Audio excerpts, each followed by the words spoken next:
Hey everyone! Welcome to the Spherical Luminosity YouTube Live for the first time from a retreat area. So thank you guys all for joining us. As some of you know, we are just about to leave Portland to go back home, but wanted to make sure that we did a YouTube Live because we did a really incredible retreat in Portland and wanted to share that with you. So if you could continue to comment in the chat your first name and where you're from so I can see you, that would be amazing. We have Kim all the way from Australia joining us. I see you, Kim. Thanks for being here. And Carol from Delray Beach in Florida, and Ali from Southern Illinois. Ooh, Genevieve from Vermont. And Marlene, who was at the retreat actually in Portland. We got to see you in person, so that's really cool. Thanks for joining. And Sarah from Minnesota. There's so many of you. Oh, Meredith, it's good to see you. Hello. And then we have Annabeth coming in from Denmark, hardcore, and Nanette. I hope that's impressive. I know. You guys are hardcore, holding down the fort. All right, guys. So I see you all. Thank you so much for joining and saying hello from wherever you're at, including Rita from the Redwoods, who we just got to see in Portland. All right, everyone. For those of you who don't know me, my name is Karen Chong, and I help you to catalyze awakening and a rise in human consciousness by releasing people's blocks at what I refer to as frequency level, amplifying your awareness of the divine within, so you can recognize and live the abundance and limitlessness of your true nature as infinite, indestructible consciousness. So for those of you who are brand new to frequency work and don't know much about it, I really would recommend watching episode 176 of our podcast, Mastering Your World Through Frequencies, which is called Frequency Work Fundamentals Reboot, I think. Mm-hmm. That's the one, yeah?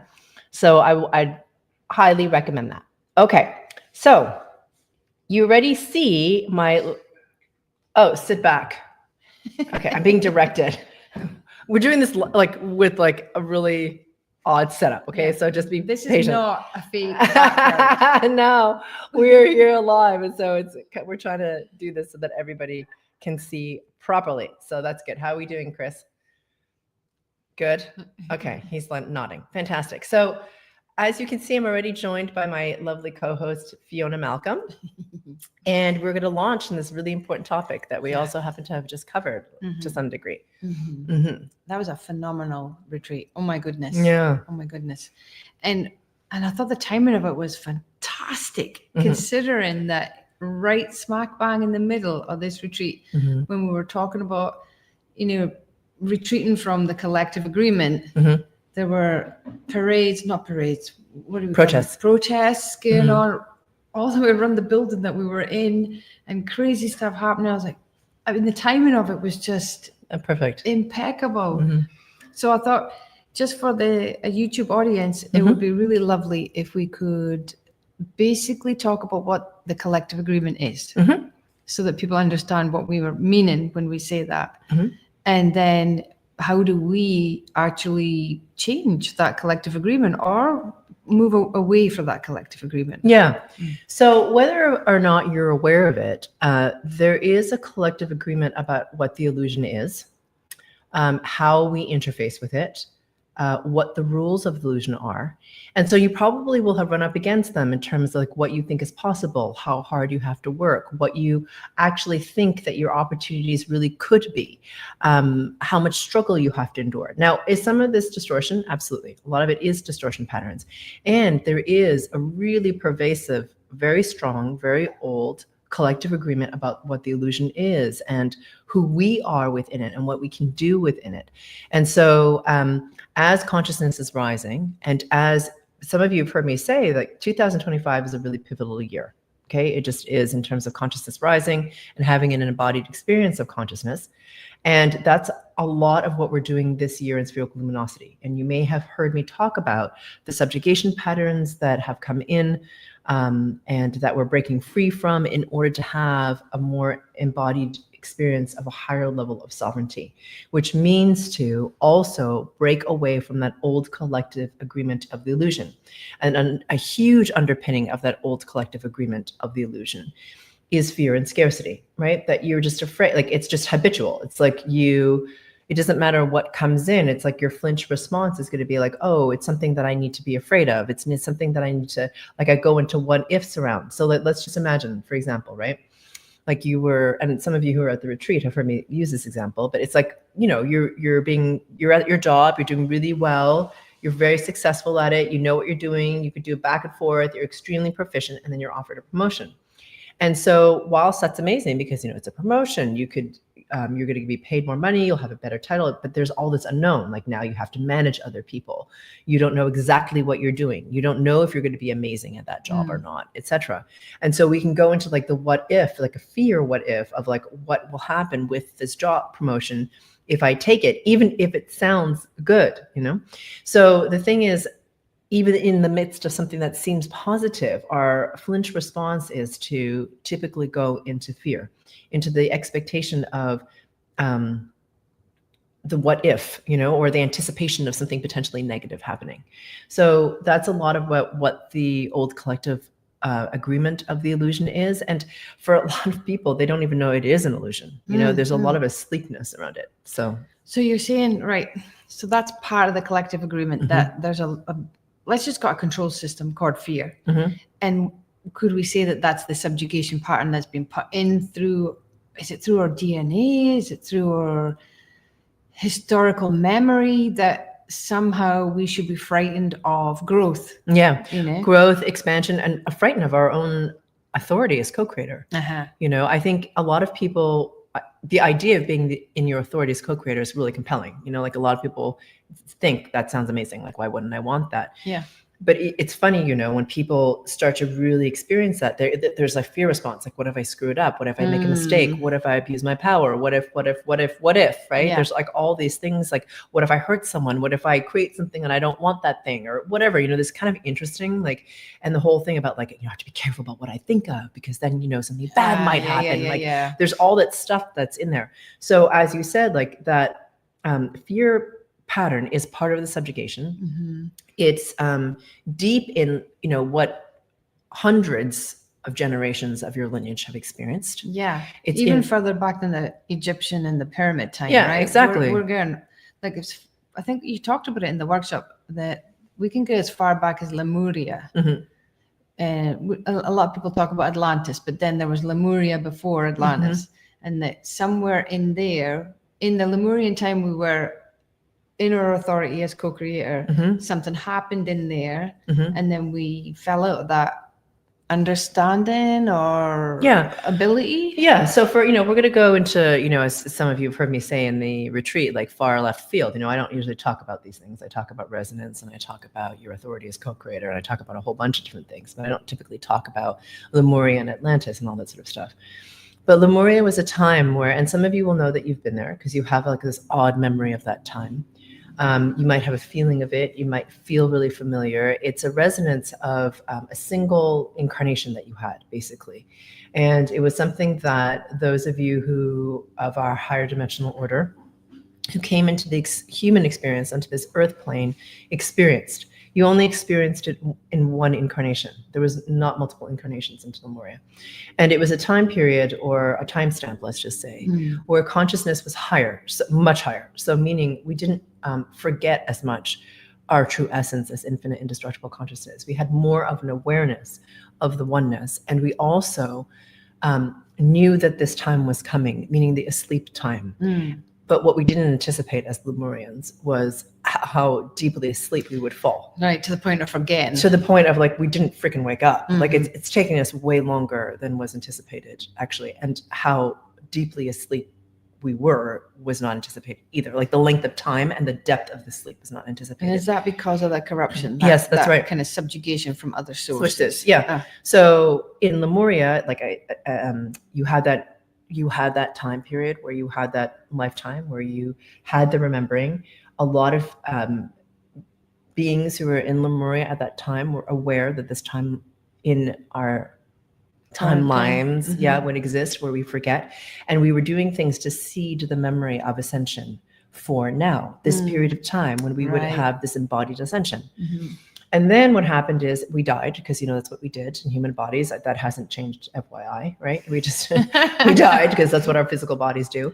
And then we incarnated into a civilization called Atlantis. Now, Atlantis, there's a lot of like hoopla around Atlantis, and because there's so much mystery around it, and etc. And there's a lot of like misinformation about it, and there's a lot of confusion about it, and there's a lot of mythology, and there's a lot of fetishism about Atlantis and what happened, etc. But just short story short, or long story short, I guess. Long story short is what I'm trying to say. Is that, a lot of Lemurians who incarnated at the time of Atlantis, there was a forced forgetting at that time. Because during Atlantis, there was a mixing of different races, of different beings, of different star systems, of different dimensional orders, and not all of them were at a very high resonance. And so the distortion, the human distortion around power really started to amplify. And there was a playing with different things like light structures and light body structure and all that sort of stuff that shouldn't have been done. And there was a subjugation that started to happen there, an oppression of Lemurians and the memory that they held. So we lost that from our memory. Yeah, we lost it. Yeah, and then there was a further subjugation that happened just prior to Egypt that you guys have heard me talk about, when they, we had the chromosomes, which were 24 chromosomes, and then there was a corruption or a deliberate messing with manipulation of the chromosomes. So they fused chromosomes 2 and 7, and instead of having 24 chromosomes, you have 23, which is not a base 12, which really limits your experience to the human, and it really, really limits your ability within your body to access your limitlessness. So that was like a deepening of the subjugation. But for Lemurians to even allow that to happen, to allow something to temper with our chromosomes, you needed a first level of subjugation at the light body level in order for us to even allow the subjugation of the chromosomes. You had to, because if not, they wouldn't have been able to do it. So where did that come from then? The light body subjugation? That happened in Atlantis. That was Atlantis. Yeah, they were messing a lot with light bodies because it was powerful. I mean, you can generate a lot of power with a light body. And not to get too deep into it, but the light body is the thing where they could move their consciousness from one thing to another. It's basically your light body, just to really simplify it for everybody, is just the structure of light that is you. Okay, it's not an external structure, it's your structure.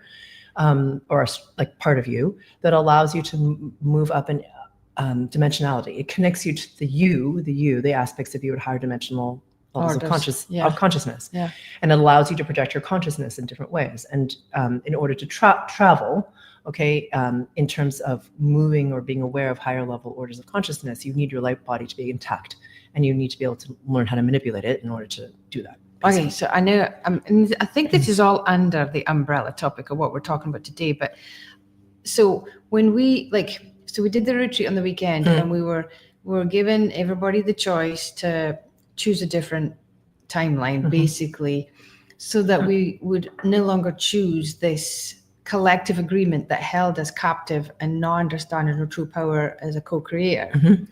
So, when we go to Egypt, will we do the same thing?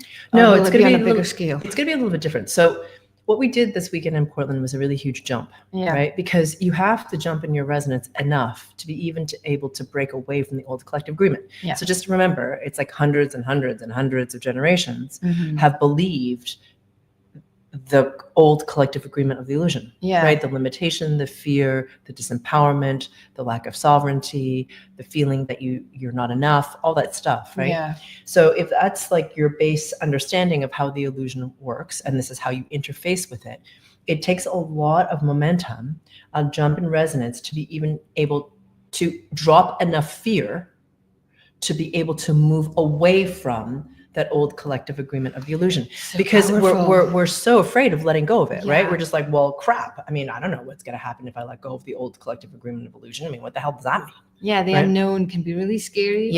And when you're comfortable and things kind of work for you in the end, why would you drop that collective agreement? And everybody's there with you. Exactly. And it's safe, and it's known, and it's comfortable. And like you said, everybody agrees to it. So it's easy, even if it sucks, you're just, you know what it is. And so for the weekend, the reason it was so powerful, and I'll get you a question around Egypt, is that first we had to have a big enough jump in our resonance in order to be able to do that, which is what we did on the third day. And on the third day, what we did was we really were able to move from be able to choose a timeline, like a different higher resonating timeline, even if you were in fear, which is like a really important thing to do, because I think a lot of us get paralyzed by fear. You know, we feel afraid of, I don't know, the what ifs, what could happen, this, you know, all that stuff that happens. And then we don't do anything because we're like, you know, because we're in fear of the what ifs and what might happen to us, and the fear of the consequences and what, you know, all that sort of thing. Yeah. And then we just stay in a crappy level timeline because we're in fear. Because as you guys have heard me say many times before, you know, fear drops your resonance. So what happens when fear drops your resonance? Well, the higher resonating timelines aren't accessible to you because, as you may or may not remember, the field of timelines is infinite. But what gives you access to the higher resonating timelines, the ones that are better, the ones that have more opportunity, more synchronicity, more magic, all that sort of stuff, has to do with how high your frequency resonance is. So how high is your frequency resonance if you're in fear? Not super high. Can we do a GFC on that? Yeah, I think so. I think we'll have to do that'd be amazing. Yeah, I'll have to do one on fear. And for those of you in Living Your Brilliance, you've also heard me talk about this, because if you've noticed, it's like fear is like a tough one to break away from, right? It's not like you're just like, yeah, fear, you know, it's easy to, you know, get rid of. We all are very conditioned towards it. And I think we're also conditioned to think that we have to get rid of it. Yeah. Otherwise you can't move forward. Yeah. Whereas I think what we were talking about on the weekend is you can use the fear or lean into the fear, whatever phrase you want, to kind of motivate yourself to get through it. Yeah. So it doesn't become the enemy, it becomes a motivator. Yes, exactly. Okay, I'm in fear. Am I going to let this conquer me, or I'm going to conquer it? Yes, exactly. So we use it as a way, instead of it being destructive and a way that's disempowering, we use it as a way to become like a signal to us to be like, okay, right, now we have to pay attention and move into a space where it's like, okay, now we need to move our resonance up and then surrender, because you don't know what the timeline's going to be when you raise your resonance. That's why the surrender is important. Yeah. But it's enough to even make that movement into a higher resonance. And so it was an important retreat in terms of having people have enough momentum to be able to break away from the old collective agreement. It's not a one and done. The old collective agreement, it's really sticky, you know, and it's around for so long. Yeah. But as you also said on the weekend, the reason why it's happening now, and the reason why it's kind of not easier, but if you have enough people, that rise in frequency resonance can be faster, is because of where we're at in the consciousness. Like we have this gift right now that everything's in alignment to support us to jump. Yeah. Like the earthquake, you know, it's like 100-fold instead of just 10. And some of you now have heard me talk about the time collapse, right? If you're in Limitless Potential Mastermind, you were the first people I told, of course, and then I mentioned it in Living Your Brilliance, and I mentioned it over the weekend. So I'm just going to mention it here because I think without the context of that, it's very, very confusing what's happening right now, and it seems more and more chaotic. There's more and more natural disasters. There's like all-out acts of war. There are shootings, it's like bombs, countries bombing each other, people being shot in their homes. You're just like, what in God's name is happening? So it's a lot. Okay, so for context, some of what's happening right now is there's a phenomenon that I'm calling a time collapse that has happened in the past couple of weeks. So a time collapse, just for you to know, is an important phenomenon because ultimately what it does, if you're strong enough, is it allows you to rise in your resonance. Okay, it's to not get sucked into all the human like embroilment of all the emotions and the instability that happens as a result. So just backing up a little bit. Okay, so when you rise in your frequency resonance and you drop your distortion patterns, right, and you confirm the removal, confirming the removal is really, really important right now. Okay, I cannot underscore it enough, because not only does it help you to assert your authority as co-creator, not only does it drop the distortion patterns and cause your resonance to rise, the other thing that it does, whether you're aware of it or not, is it causes for you to drop some lower resonating timelines. Okay, ones that you have resolved.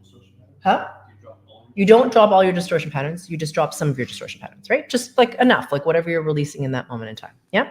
So because it's all a process, and we're all releasing different layers. Yeah. And as your resonance rises, you can release more of them, right? You never release all of them at one go. At least that's not my experience. I suppose it is possible, but I haven't experienced it yet myself. But in any case, It would be nice. yeah, it would be nice. But anyway, so when you do that, let's just imagine, for the sake of imagining, that when you release your distortion patterns, and enough of them, right, by confirming the removal, and then you rise up in your resonance, what you're doing is you're releasing, like, say, this number of distortion patterns. It literally, timelines, lower resonating timelines, because you have chosen with the act of free will and your intention to release those distortion patterns by confirming the removal. So these timelines dissolve, right? They've resolved. They've dissolved. They are not in your field in the same way, okay? In terms of what it is that you're referring to in your existence. So that's typically what happens. And if you've been around for long enough, or you've been doing enough frequency work, and we'll call this period integration or detox, and it can feel not so good because everything is like, right? As this release of these lower resonating timelines integrates into the rest of your field, because of course everything is interrelated, right? So if you release one timeline, it creates a ripple effect into the rest of your field. If you release a number of them, the ripple effect gets greater. So what the hell does this have to do with the time collapse, you might be asking? Yeah, I was going to say, where's the time collapse fit in here? Exactly. So just imagine that instead of just this much, a time collapse is like this many timelines of a lower resonance drops away. And it's not just for you because you've decided to release your distortion patterns. It happens for everyone. So everyone now is experiencing this collapse in time, which creates a tremendous amount of volatility in everybody, okay? Because it feels like the floor is like doing this, like, right? And there's nothing to hang on to. Yeah. So things feel very unstable. Mm-hmm. People make very rash decisions. They are often will jump to conclusions. They are emotionally not that stable right now. They are often angry or agitated or want to pick a fight because they don't know what to do with the fear of the uncertainty. It could be that fear gets really, really loud and it shows as anger, or it shows as over-controlling behavior, or aggressive, or all of the above. All of the above, or aggressiveness, or even if it's not necessarily in the person's interest, like they'll do it. It's interesting. So it just creates a lot of volatility in relationships, and it creates a lot of volatility in how people feel, and it makes people feel a little crazy, to be honest. Yeah. And so that happened about, I don't know now, like a couple of weeks ago. 2-3 weeks ago. Yeah. It happened, and people are still reeling from that. So if you've been feeling any of that, well, I mean, you've experienced it. And now, or you're sort of maybe to understand like where it's coming from. Now that time collapse, like I said, if you know what it is, it's a good thing, because you've just released a whole bunch of lower level resonating timelines. So that means for you, the field has shifted where those lower level timelines have collapsed, and now the field has been bumped up in resonance because they don't exist in the same way anymore. So that's really cool. Yeah. So you can use that momentum to rise up in your resonance if you know what it is, and if you're doing the work and you continue to confirm the removal, and you don't get sucked into all the like human machinations and emotions that are happening right now. And so that's the thing, right, about this time. It really can be used to rise, but it's also a time that's really volatile. And you have to be aware that, you're in relationship with all these other people and they're volatile, right? So that's kind of what's happening right now. And what we can do at a personal level now, because it sounds kind of global when you talk like that, because if I'm at home and I'm listening, I'm seeing, the whole bombing thing happened. We're not going to mention names. Bombing and people getting shot in their homes because of their political affiliations. Yeah, or how they feel about certain things, and then people on the streets. What do I do as an individual watching this? I mean, because I think that's really important, because we want to keep our frequency resonance high, but at the same time, you need to stand up for certain things. So, where's the line there for us as individuals? Yeah, and we talked about this at the retreat also. It's really important right now to recognize where you feel disempowered and where you feel quote unquote unsafe in terms of being able to voice what it is that you believe in, okay? And to know that that's internal to you, right? Like, now, there are some situations, okay, politically in some countries where it's 100% unsafe to say Yeah. certain things. So I'm Yeah. not suggesting those situations don't exist. But for most of you who are watching this, you don't exist in those countries, right? I think you're not in a place where you're being like monitored to that degree. And if you say something, all of a sudden you're going to disappear in the middle of the night by the secret police, right? That's not happening for us at this point. So Not that we know of. yeah, exactly. Yeah, So anyway, my point is for most of us watching, that's not happening. So the thing is, at that point, it's more about internal, like courage or confidence, and to notice where you have a projection that it's unsafe for you because of X, Y, and Z and that type of thing. I think it's important to, it's not about denying your humanness, you know, and to not be, the protests were actually spectacular because you could experience them on a couple of levels, right? So on the one level, you could look at it like from the big S self. Like all these people are rising together, Yeah, right? they were united. Yeah, united in this collective expression of justice. Yeah, justice and wanting to rise up against a subjugator. Okay? Exactly. So whatever your political affiliation is, it doesn't matter to me, honestly. It's just an example of like humans of all different colors and all different ages coming together to express something. Yeah, Okay. and what I also would like to add just It's there peaceful. before you carry on, how it was peaceful. Yeah, peaceful. People were in their neutrality, even though they had the strong opinion, there was nobody there telling somebody else that they were wrong. Yeah. And I'm right. Yeah. They were just saying, this is how I feel. Yeah, exactly. And so the thing is, now the little S self, the thing that was also happening in the protests was there was also in that field that old collective agreement of disempowerment. Like I don't have a choice. I can't make like a change. The only thing I can do is go out with my sign and march and show that I am against this thing that's happening. Yeah. And so within that context, and I'm not saying that that was like, you know, going out and protesting wasn't a good thing. I mean, I think it's great. But my point is within that, underneath that, are the distortion patterns running that fundamentally I'm disempowered to make a change. So this is the only thing I can do. There's not an awareness that, wait a minute, I am co-creating my reality, right? I am the one who gets to author what my reality is. Yeah. And so as a result, it's disempowered, right? Because it's just in reaction. Like I don't have a choice. This is the only thing I can do is to go out and march. Yes. And so we don't really, in that old collective agreement, we don't understand our own power. We don't understand that we really have this authority to co-create our realities. And it's really easy to get sucked into the despair of that and the anger of that and the like the fear of that. And like, I don't know what's going to happen to me or my family or my loved ones. And this is the only thing I can do. And so to notice all that, right, that's happening. Because all of it's happening at the same time. Yeah, it was all happening. It's all happening. Oh my goodness. And I'm not saying what you should or should not do with your expression, but I think it's in terms of like what you believe in terms of the protester. That's for you. It has nothing to do with me. And really what I'm suggesting more importantly is like, how can you be with your own humanness, okay, in your response to what's happening? Can you also be aware of a higher level order of resonance? You know, something else that's happening that we can't see that is causing this pressure in the collective for a waking up to happen. And you may not be aware of it all the time, and you may not be aware of it, you know, at all potentially, but to even know that something else beyond the human is unfolding. Yeah. Do you know what I mean? As opposed to just the little S self response, which is like, I'm feeling this anger and now I'm like getting in there and getting pulled into that old collective agreement. So I'm answering your question of like, what should we do? So right now, be aware of your center. Really be aware of your resonance. Watch your responses to these things and notice where you have anger and fear and disempowerment. And then work to release those distortion patterns and confirm the removal. Can you find your neutrality? And if you can't, at least acknowledge your humanness in it. Yeah. And be like, okay, well, this is what it's showing me. This is what I need to release. Still not neutral with it. All right, I got to sit with it. I got to do something else, use some of my other tools. Yeah, so it's not an activity. Yeah. It's actually, like you say, it's becoming aware, am I in neutrality with this or not?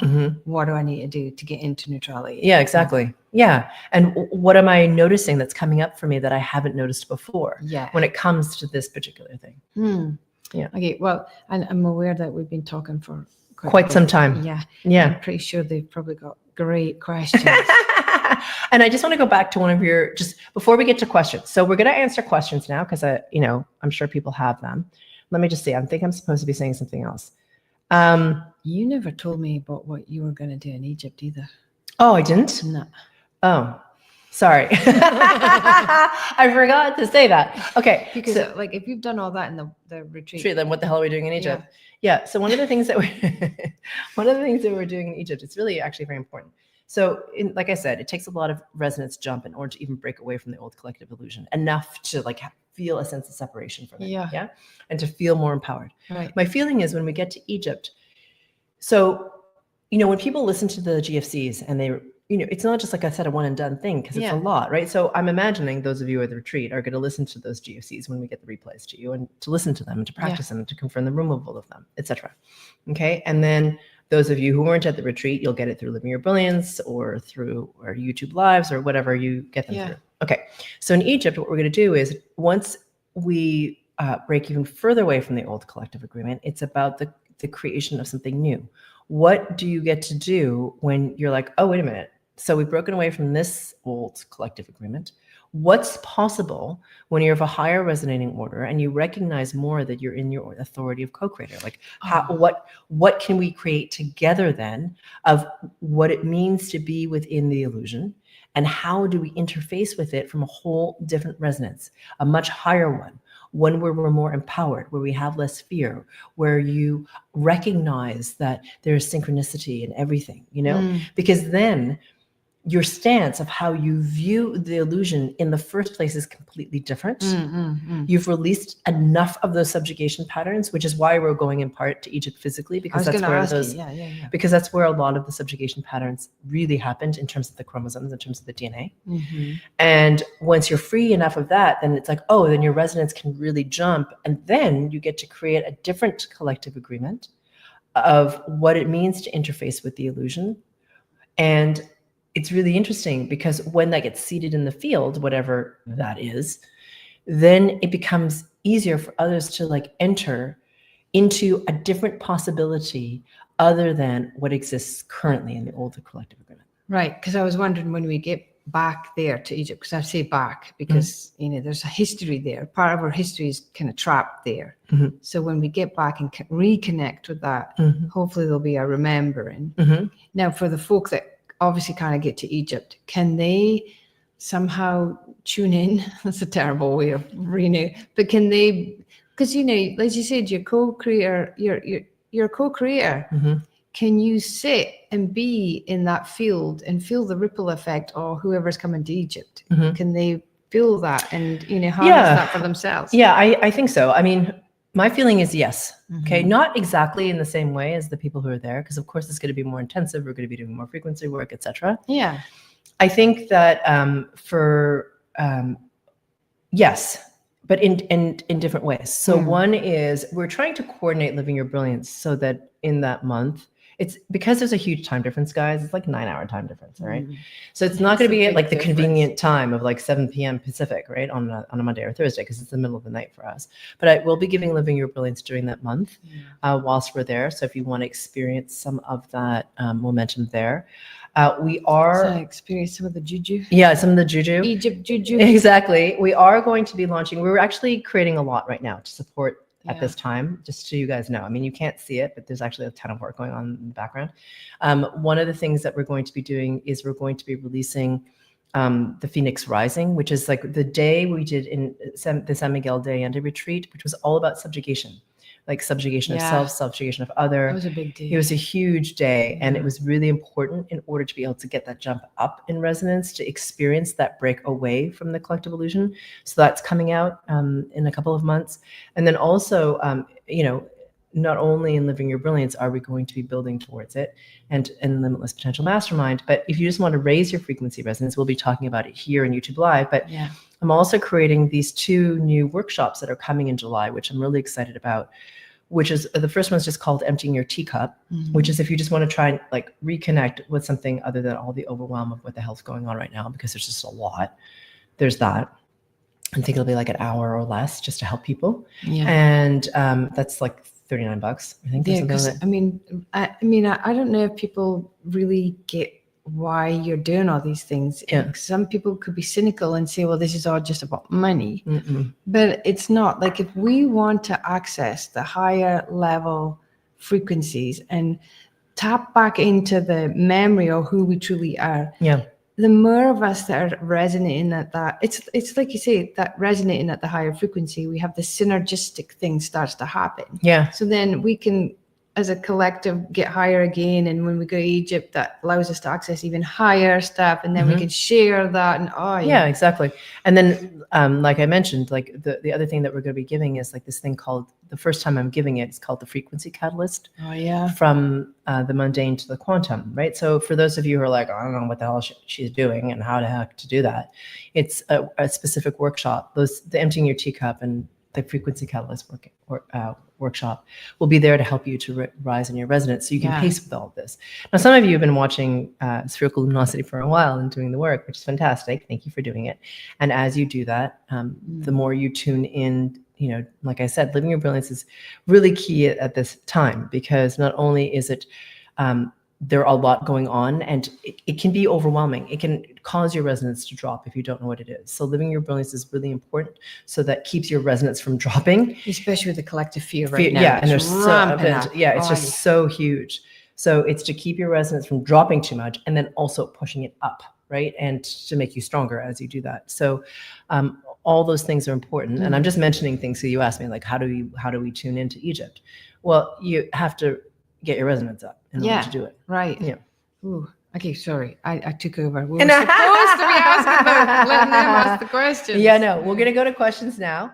And so do we do the giveaway first? No. What do we do? I can't remember. Oh, we do questions first, right? Okay. So we're going to do the questions first. And at the end of the questions, what we're going to do is we're going to do the giveaway. And, you know, I know it sounds like it's boring, but it's actually extremely important. So we're going to give away the $200 value of Living Your Brilliance for the month of July, because I feel like I'm a broken record on this, but it's actually really important, right? Your resonance really, really freaking matters at this moment in time. Yeah, right? Don't let the fear get you. Yeah, and it's about staying in your center and not letting the fear pull you down, right? Because fear is really destructive, but you can use it constructively if you're doing things properly, right? And I think it would be really wise to, a lot of people say, but I'm not in fear, but they worry and they get anxious. Or they're stressed about their jobs or whatever. Yeah. And it's, well, that's a form of fear. Yeah. So worry, stress, anxiety, all that sort of stuff is fear. It's just not as heightened. I mean, it's not as heightened as like a bear is chasing me. And now, like, you know, obviously I'm terrified. But all those things are worrying just about your job. Yeah, exactly. Yeah. If you're going to be okay, what's going to happen with the economy? Are we going to war? Like, all legitimate questions, by the way. I mean, obviously. And at the same time, it's a bunch of what ifs that don't yet exist. So if you let your resonance drops, that's what you create from. You create from that fear of the consequence that don't exist yet, except for in your worry. If you can raise your resonance, then the higher level timelines become accessible to you, which means that, you know, the field gets to jump in its resonance, which is really cool. Yeah. So we're going to answer questions first, and then we're going to go to the giveaway, okay, which is, like I said, a month of July, Living Your Brilliance, which is that's probably exaggeration, $195 value, just to be really specific, approximately $200. That's a $5 exaggeration. So you guys will be able to get access to that. First, we're going to take questions. So you can do things like put in, what am I doing? Chris, do you write in question? And then, sorry guys, Chris is helping. Yeah. So if you just write the word question and then question with your, I just said a question. I said it twice. So Question and then ask your question. Okay. So Chris, can you help? We're just waiting. I'm sorry. We're not in our fancy setup. All right. We're in an Airbnb. Okay. Okay.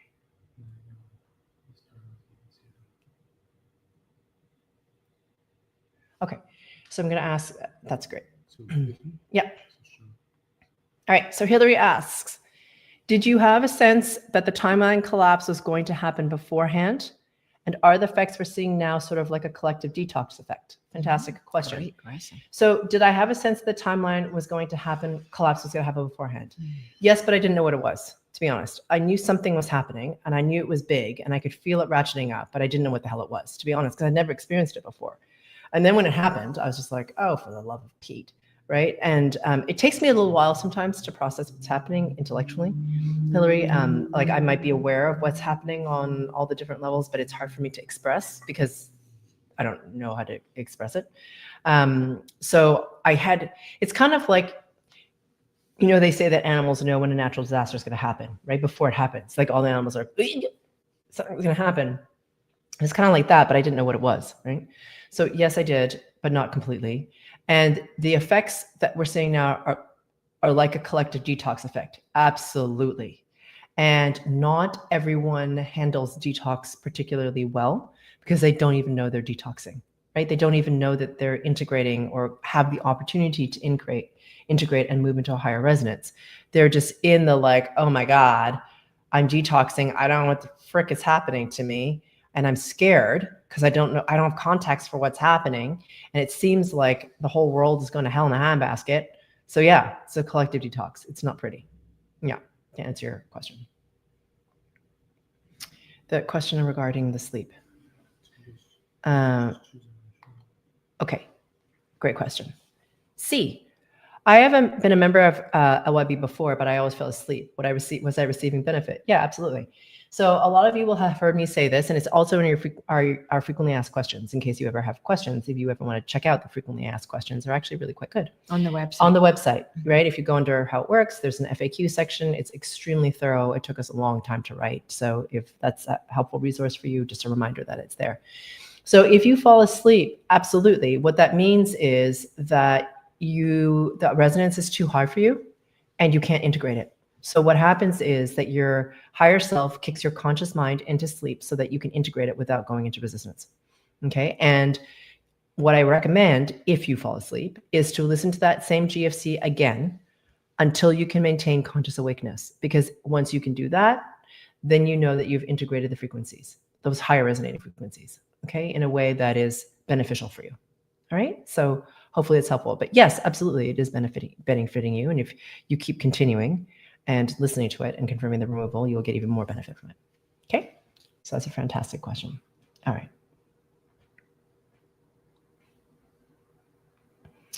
All right. Answer this one.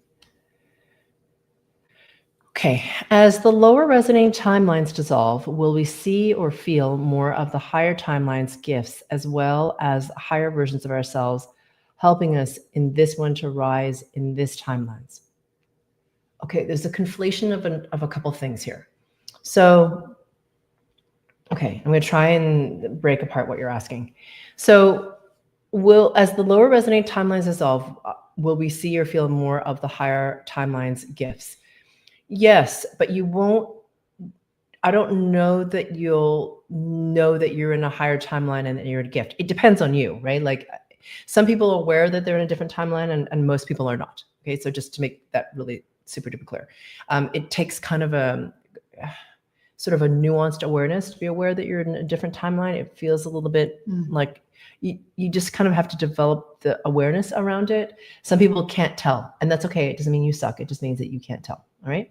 So I would say it depends. So some of you may be aware that you're in a higher timeline and that things are unfolding differently or in a way that is a different trajectory than you were on before.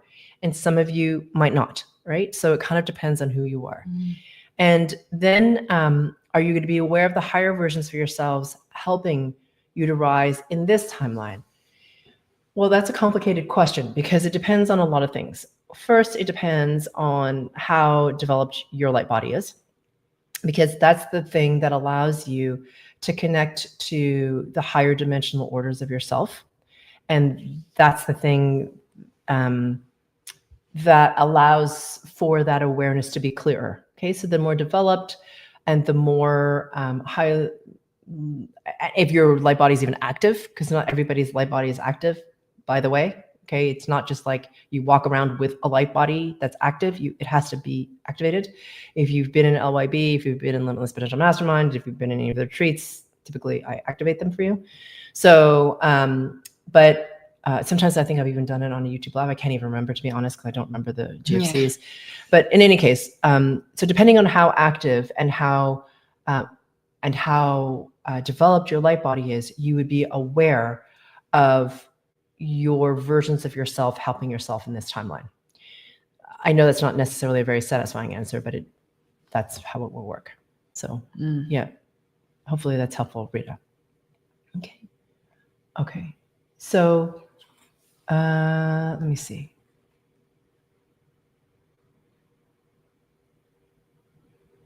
Oh, how can we enter the giveaway? I'm going to give you instructions on that, Todd Sanders. You just hold your horses, sir. Don't worry. It's going to be hashtag LYB. Okay. A little spoiler. Hashtag LYB. All right.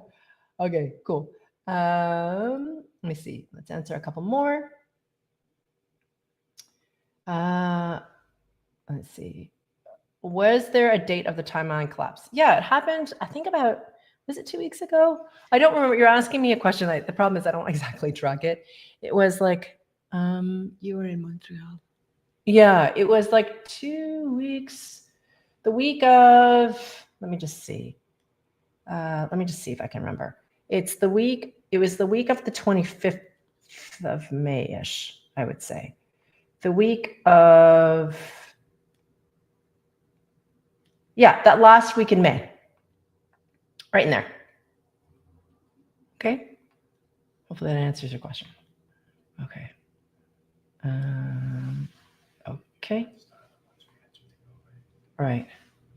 That has been answered. That has been answered. That has been answered. We're going to answer just a couple more.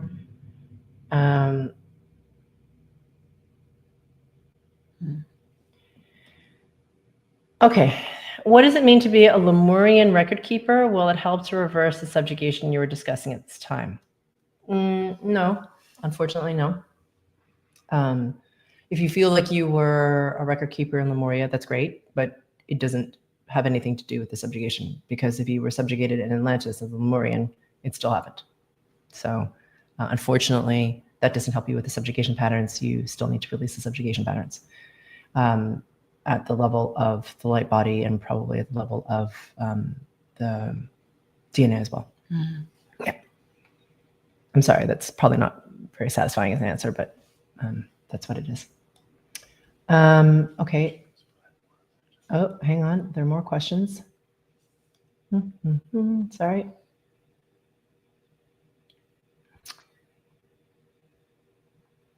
All right. Just a minute, guys. Is frequency resonance related to light body? Absolutely. The higher your frequency resonance, first of all, like I just wanted to mention, your light body isn't necessarily active. There are a lot of people walking around with no active light bodies. Many of them. In order to have an active light body, you need to be high enough in your resonance in order for that to happen. And typically, there needs to be an activation of the light body. So you need to choose it. It's a free will thing. Yeah, you have to choose for your light body to be active. You can't. It's not just like someone waves a magic wand over you. You have to participate in it. It's your light body, not theirs. Okay, so the activation, what I mean by an activation is that usually if you don't have a light body that's active, it's because your frequency resonance hasn't been high enough, meaning you have too many distortion patterns, your resonance is lower, you're mired more in the human, you got to clear a bunch of stuff. Typically, okay, I'm not saying you personally, Kim, I'm saying typically people have to clear a whole bunch of crap out of their field in order for the resonance to be high enough for even a light body to be activated, okay? And so at that point, if it's somebody who's doing it from a higher level resonance, then what will happen is, sorry, someone's phone's ringing in the background. It's just a really funny song. So we're pretending that is not going on. So in any case, your resonance has to be high enough, like I said, in order to do that. And then usually the person who's helping you is of a high enough resonance to help catalyze your light body to awaken. But it also, as Fiona mentioned, requires your free will to participate in it, okay, for your light body to activate. All right. So can you do it on your own? Yes, you can, if your resonance is high enough. Yeah. Okay. There's some people who think they've activated their light bodies and they haven't. And there's some people who have active light bodies who don't even realize that their light And bodies are active. sometimes they're activated and they're wonky Yeah. because they haven't got their They're center. yeah, or like people will activate their light bodies and they're not quite stable enough. They don't quite have their own center. They have too many distortions in their field. They're too much in their ego minds. And then their light bodies get really, really wobbly, right? You need to really have a strong center in order to be able to maintain. And then your resonance will drop and then the light body will collapse, basically. I don't know that you need to know that, but there you go. Okay. All right. I think that answers most of the questions. Yeah, because some of them are similar to Yeah. what you just asked. Exactly. Yeah. Okay, so that answers most of the questions that you asked. Thank you so much for asking them, guys. Before we do the GFC, which is coming up next, which is all about releasing the fear of breaking away from the old collective illusion, even though you intellectually might think that that's a really fantastic idea. The fear of the unknown, when there is no collective agreement, is the thing that terrifies most of the people. Because like, what does it mean? Am I going to lose my job? Am I going to lose all my friends? Am I going to be alone? Am I blah, blah, blah, right? There's like all this mental construct of like, what might happen? Am I going to lose my mind? All this sort of stuff, right? So the thing is, in order to break away from that old collective illusion, it means that you have to release a lot of fear distortions around the unknown, okay? And so that's what we're going to be doing in the GFC. And if you want to do what we've been talking about, it's important to release those patterns. So first, though, before we get to the GFC, if you want to write in hashtag LYB. Quick, Todd. Todd, get on it. Hashtag Todd. LYB. Todd. Hashtag LYB. Not your name, not I'd really like to win it, not hooray, no emojis, just hashtag LYB. Right. So Catherine D needs to have a hashtag before her LYB, yeah? Yeah. Because it's an algorithm that the computer picks up. Yeah. So it needs to be, again, hashtag LYB. If you just write LYB, the algorithm won't pick it up. Okay. We don't control the algorithm. It just does its thing, but you need to put in hashtag LYB if you want it. The other thing that I just want to mention is that if you want to get access to some of the cool stuff that we're going to be doing in terms of the workshops coming in July with like amazing discounts and stuff like that for spherical luminosity luminaries, and you're not yet a spherical luminosity luminary, you can sign up. So what does that mean? It means that you can receive emails from us if you want to, and we announce things like these YouTube lives. It means that we announce participation in like special giveaways or special discounts for you guys. Then you would go to our homepage, scroll to the bottom of the homepage and sign up to be a spherical luminosity luminary. And then you will also receive your free moving into a higher resonating you, I believe, group frequency calibration. I could be wrong about that, but I believe that's what you would get. You get a really cool free GFC in any case, right? If you sign up. So go ahead and do that if you haven't already. And all right, so now we're going to do the giveaway, right? Scroll down. Chris? Okay, sorry guys, I don't know what I'm doing, and Chris usually does this and we're traveling, so I don't know what I'm doing. Share my screen. Present? This. Okay. Okay.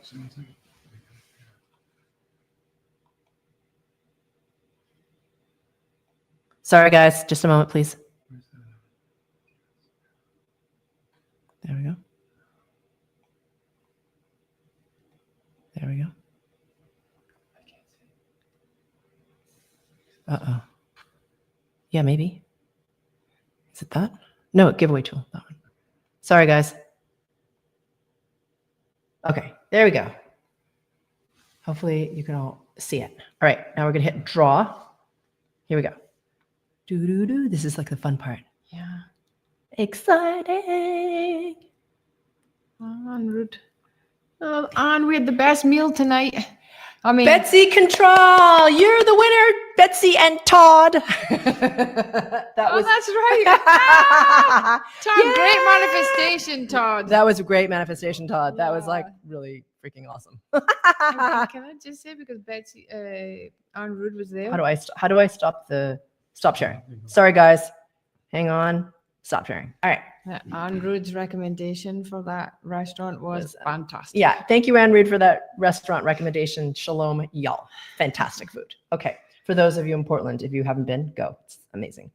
All right. So that takes us to the GFC. Okay. So this is what we're going to go now. We're going to pivot into the GFC to release, because I don't know if you noticed this, but it's pretty easy to feel freaked out right now. Yeah. I mean, you know, countries are bombing each other in not a good way. Lots of shooting in houses. It's really not good. So there's a lot to be scared about, you know, and people are losing jobs and all that sort of stuff. So we need to break away from fear enough, right? So that you can start to break away from that old collective agreement and start to experience something different. If not, you're always going to be in those subjugation patterns of fear and then always be stuck in it when you're trying to co-create something different. Okay, so I'm going to shift. Fiona's going to elegantly drop away. Here we go. All right, guys, this is what, it's too bright. Okay, Chris is telling me it's too bright. I need to move my chair. Sorry, guys. Okay, hang on. How do I take away Kim's question here? This is a little distracting. How do I start? Okay, there we go. All right, guys. So this is where the rubber hits the road, right? So without the GFC, it's basically impossible for anything that we're talking about to actually happen. So here we go.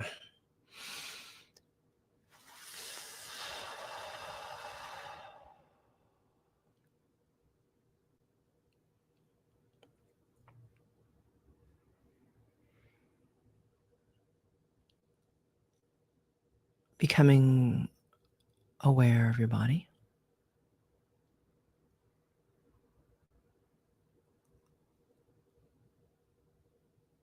And as you become aware of your body, becoming aware of the weightedness of your body as you settle into whatever is supporting you. So feeling your sits bones as they settle into your seat, or the weightedness distributed along the backs of your legs or your back, your butt, the back of your head, if you're lying down. Just becoming aware of the weightedness in your body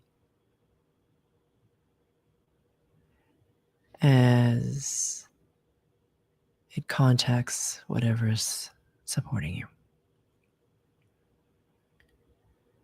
And allowing yourself to soften even more.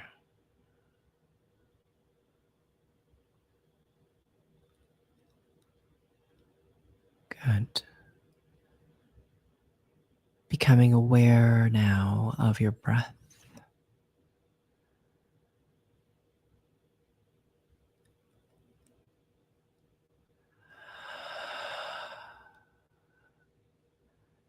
Just noticing your breath as it is in this moment.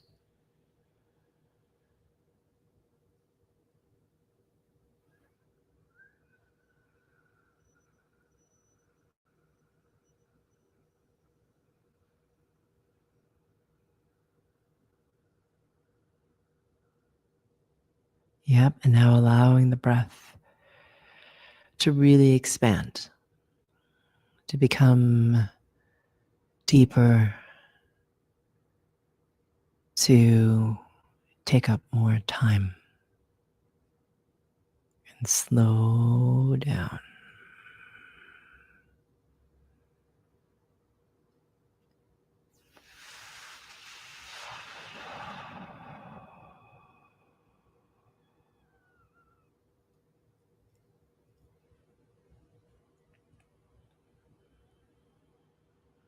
Good. Really, really lovely.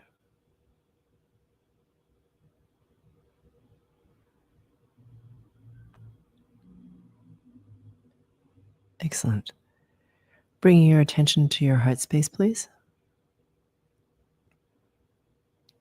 And if you could bring your attention also to the back of your neck along your spine, that would be great. If you need to be more aware of your body, put your hands on each of these spots, okay? If it helps to anchor your attention physically. Some of you need that. If you are feeling agitated during this GFC, because we're about to release a bunch of things that are really quite heavy and quite entrenched, then please move slowly. Obviously, don't hurt yourself. Okay, so you can do squats in place, you can do press-ups against the wall, you can walk in circles slowly. All right? Just use your body to stay present in it. So let's go ahead now and ask ourselves the question, how can I become even more aware of my connection only to pure source?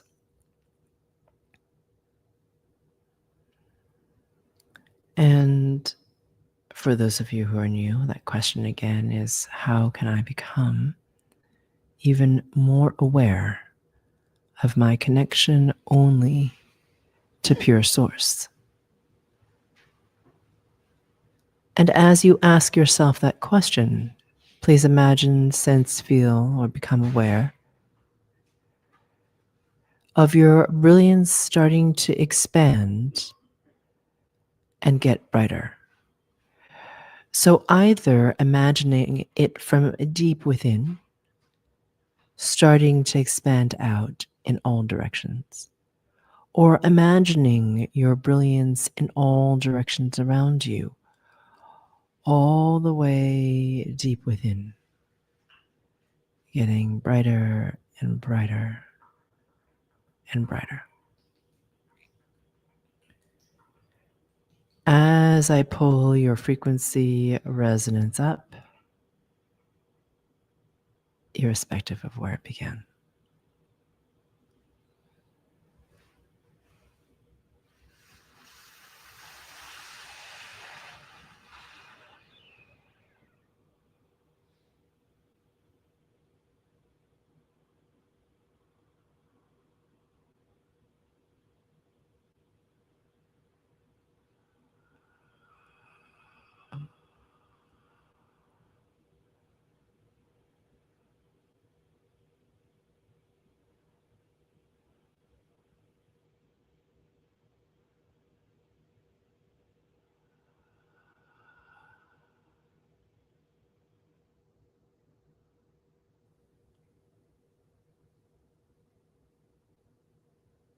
Good.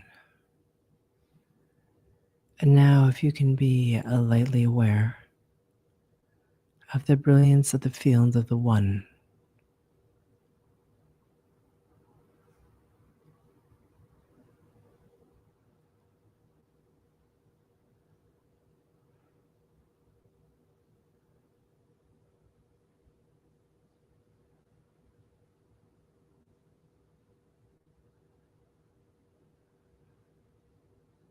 There we go. Excellent. Okay.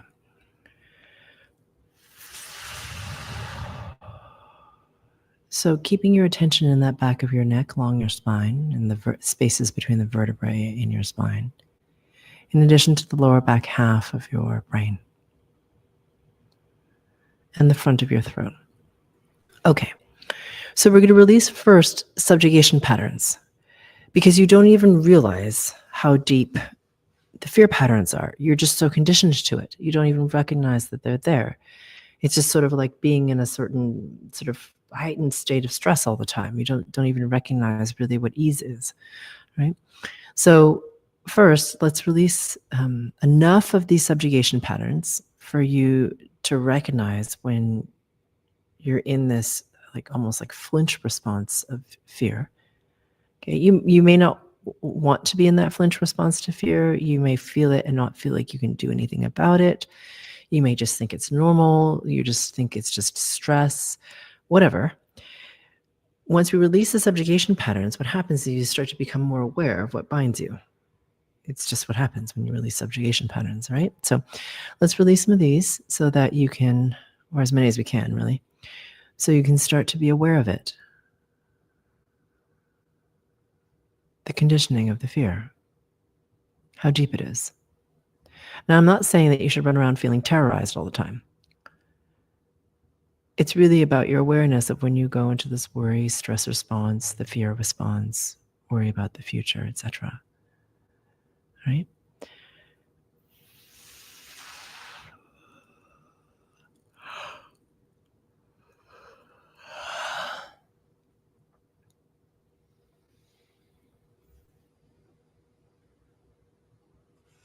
Imagining, sensing, feeling a really beautiful, clear, crystalline light expanding through the core of you, out in all directions around you.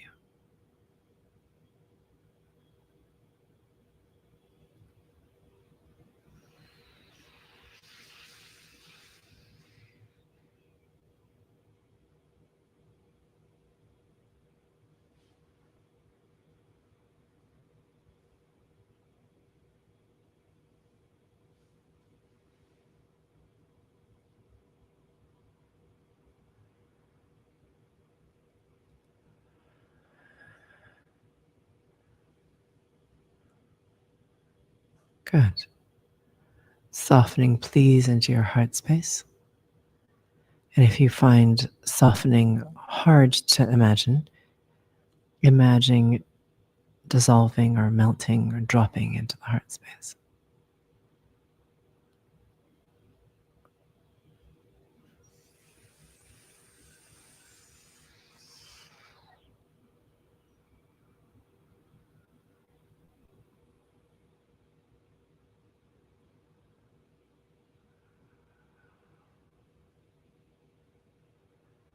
There we go. Excellent.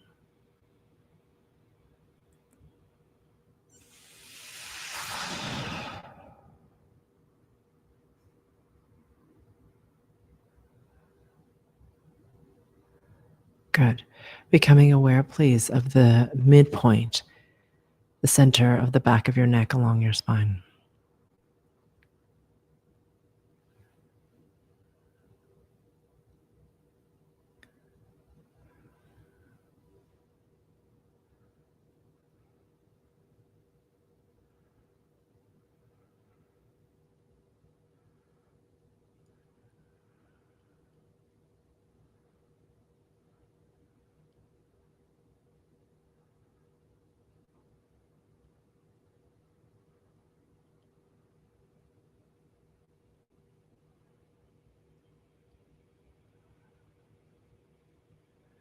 Okay. So this has to do with the reflex, okay, the conditioning and the habituation of the fear of consequence. Okay, you're like, oh my God, this is going to happen. That's going to happen. What if that happens? What if this happens? And then I have to do this, but then that doesn't happen. And what if you see what's happening? So I'm going to release you these patterns from that. And then I'm also going to release from here that fear patterning of like, what if that puts you into a future time distortion. You probably don't want to be in it, right? Where you're always anxious and you're always worried and you're always freaked out about what might happen. But that's what's happening is you're like in now a future that doesn't exist except in your mind. And because you're in that future time distortion, you're not in the present moment, which prevents you from really, truly being able to have authority over your space, to be able to influence your reality, which of course makes you feel more disempowered and then more stressed and then more in the future time distortion. Right. Here we go.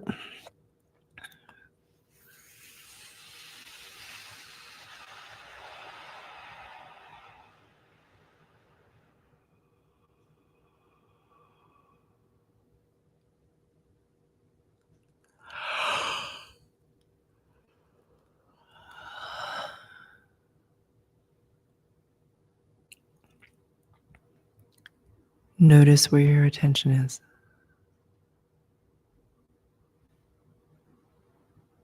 Has it wandered? Can you bring it back to this space in your body right now?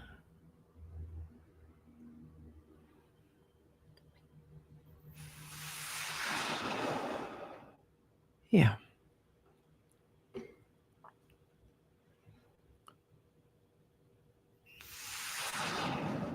Good.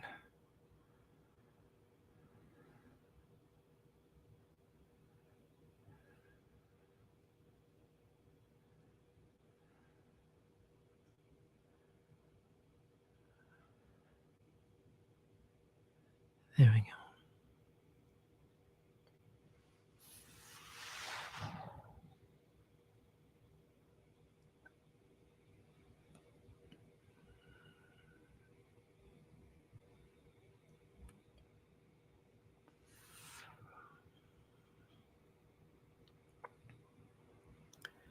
Good. Right. So now becoming aware, please, of your heart space and in the entire back of your neck along your spine. So your entire field is conditioned to this worry, stress, fear. And because of it, there is very little trust, even though you may want it. I'm not saying you don't want it. Okay, you may very much want to be in a greater level of surrender and a greater level of trust in the unfolding of all that is in the universe, in your higher self, in pure source, all those things. You may want all of those things and know very well that that's something that you would like to have, but yet at the same time, it's not happening. Okay.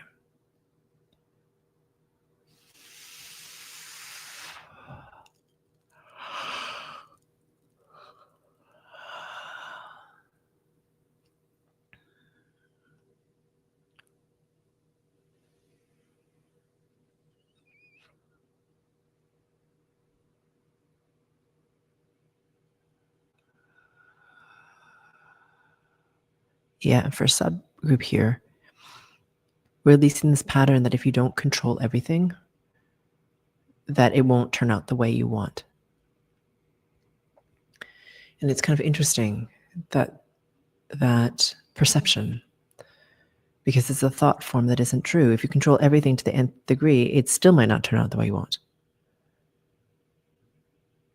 Okay, so I'm going to release that because it makes it harder to surrender when you have that running.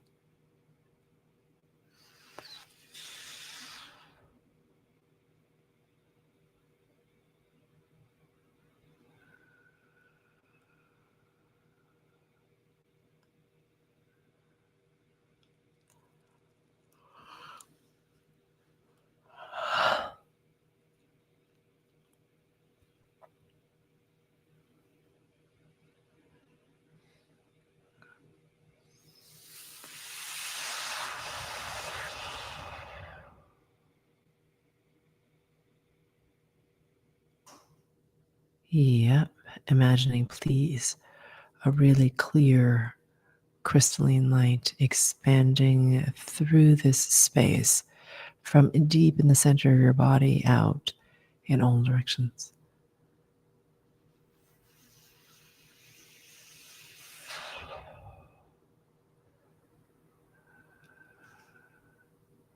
There we go.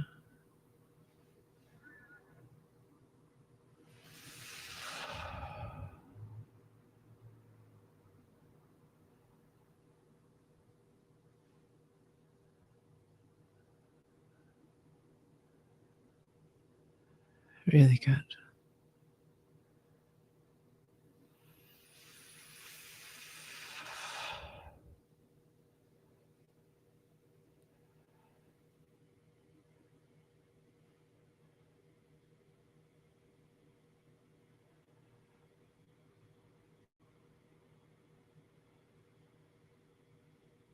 Awesome.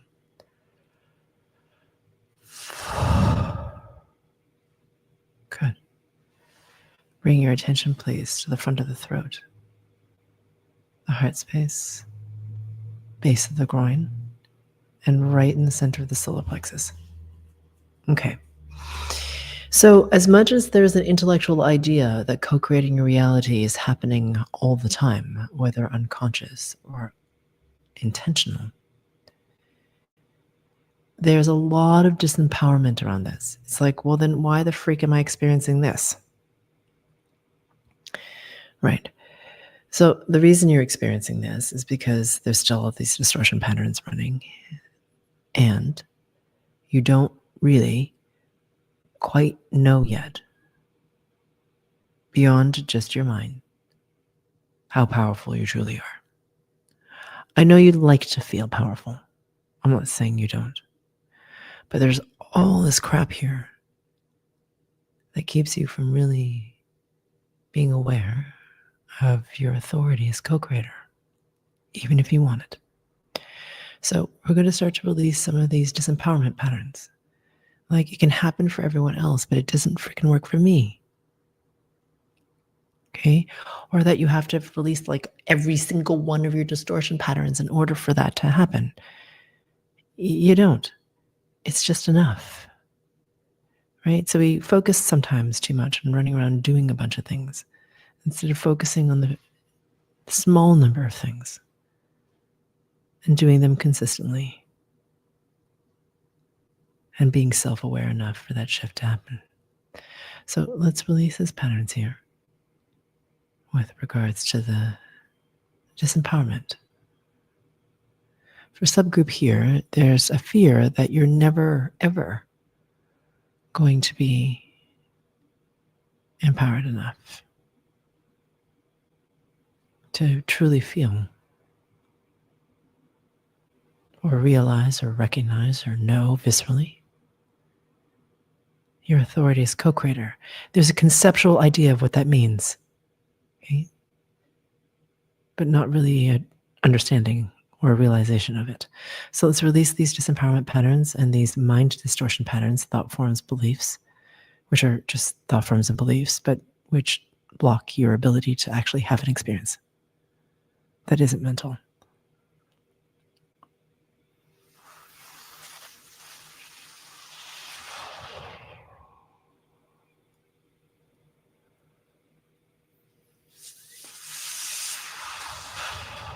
Here we go. Good. Softening, please, right into the center of the body.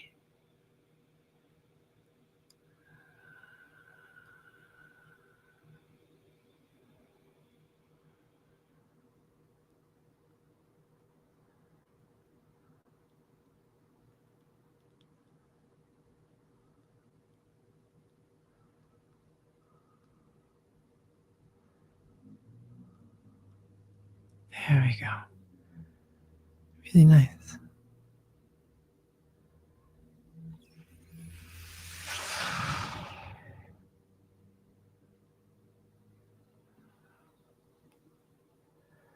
Good.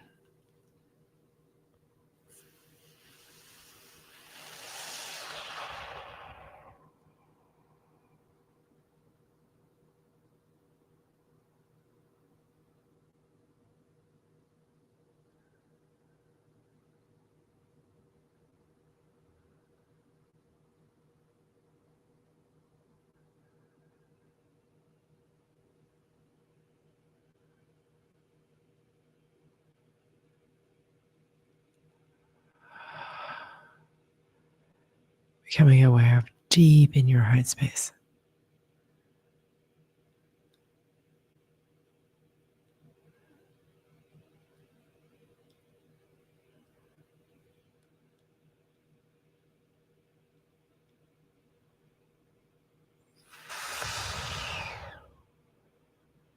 Good.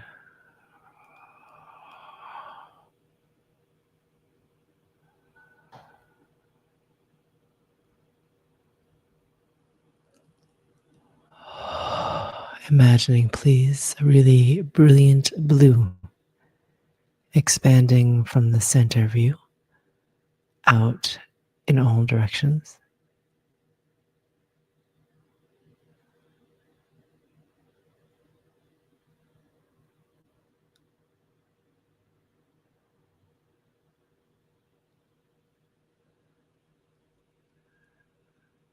There we go. Good. Okay. So now bringing your attention, please, to the hollow of your throat, all the way down to the base of your groin. Good. All right. So what we're going to do is we're going to clear expectation of what it means to break away from the old collective agreement. Okay, whatever the heck that is. And the expectation also of this not yet known. Okay, because sometimes when you're faced with a not yet known, it's kind of terrifying because you're like, I don't know what the hell this is. I don't know what it means. I don't know what it's going to look like. So we can resist it because we're scared of it. All right, so those are two different dynamics. They're both pretty huge. So here we go.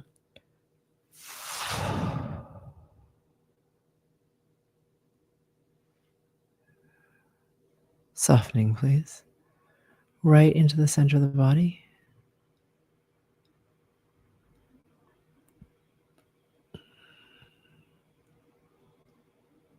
Yep, and whenever you feel like you have softened, softening a little bit more.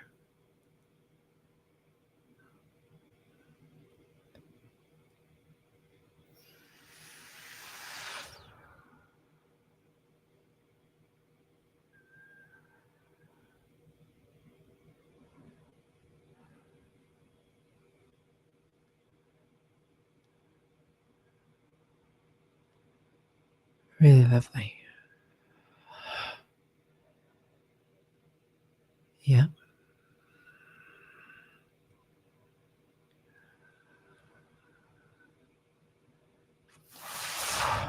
Excellent. And now bringing your attention, please, from underneath your left collarbone, okay, all the way down to the ridge line of your left lower ribs. Okay, so said differently, your whole left side of your rib cage on the front side of your body. That's probably an easier way to understand it. Okay, one second.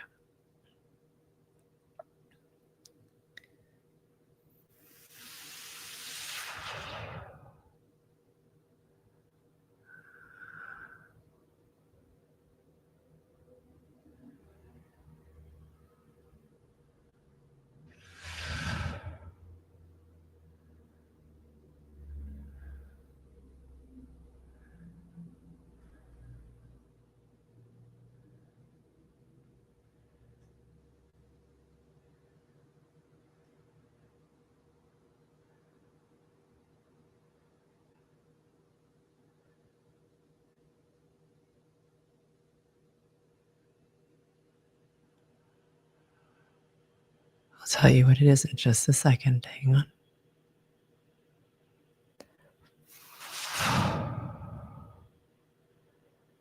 So as we enter this space of even deeper surrender into the not yet known, there's a conditioned response of like a flinch, a contraction, like, uh-oh, what's going to happen, right? So helping you to navigate this, to soften even more through this.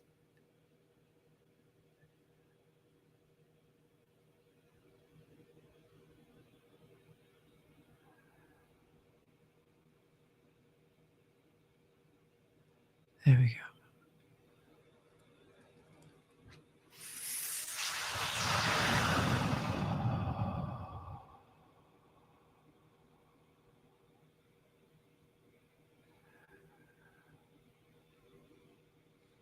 Good.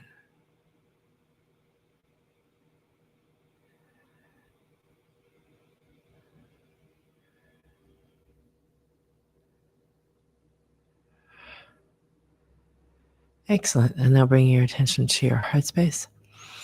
So when you start to release these distortion patterns of fear, habituation, fear of the consequence, fear of the unknown, as you notice, there's a lot of the use of the word fear. It can be really destabilizing and hard. Okay. And like I said, there was that time collapse. So what I'm going to do here is in the heart space, help you, okay, integrate a lot better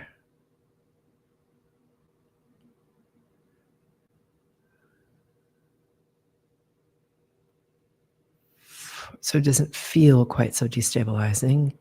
And for those of you who haven't adjusted into like a time collapse, helping you with that. Okay, so just to help you reference your own center, your own strength, your own stability, your own resonance, rather than trying to grab onto something. Okay, because there is no stability anywhere. And it is disconcerting. So helping you with this.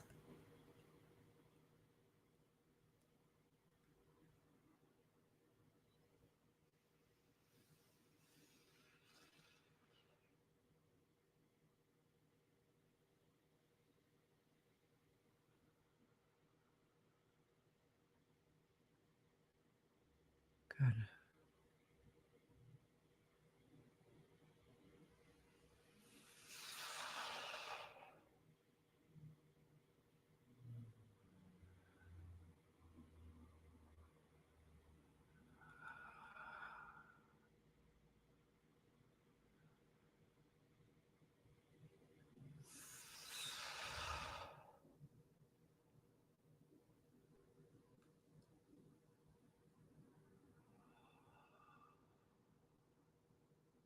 Good.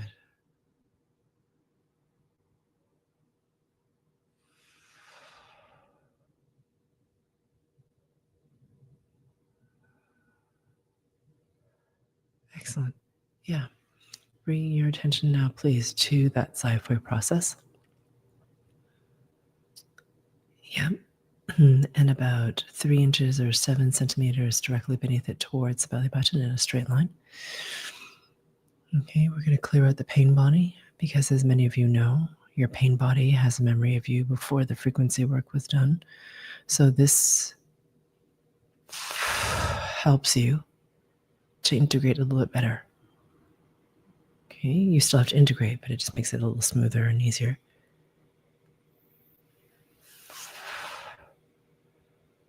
Or a lot smoother and easier, depending on how much worry, stress, fear, anxiety you've been running.